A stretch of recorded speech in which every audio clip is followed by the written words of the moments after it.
আমি আগামী সপ্তাহে যদি এইভাবে কারেন্ট যায়, আমি আগামী সপ্তাহে আমি মহাসমাবেশ যাবো। তোমরা সবাই বাইনি ওরা কারেন্ট দিত, আমি এমনি প্রতিযোগিতা আমার বোঝানো যেত না।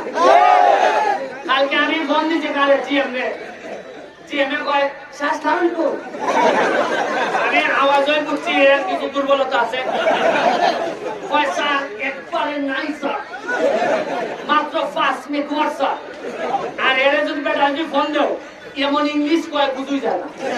যেমন আছে জানি কেমনে বুঝবো 35 লাগে মেগাওয়াট, 10 আছে 5 নাই 2 গেছি 3 এবং 33 মেগাওয়াট ফিরে গেছি কোনটা শিখছে এখন এটা কারে বলতায় এমন ইংলিশ কয় কয় ভাই এটা শেখা চিনা বর্তমান পাই 33 ফিরে গেছি 32 আইছে 35 গেছি এবার এরা যে বুঝাই যায় শেষকালে আধা ঘন্টা মাইতে বুঝছি না কিটা শিখছে।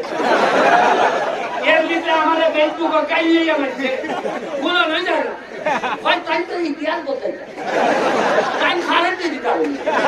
আমার আছে না কিছু লোক, ওই বেটার লোক কিছু আছে না ওই বেটা এরা তো জানতেই আছে। আমি কেমনি একটু খারাপ বুঝতো হইতেও করতাম না।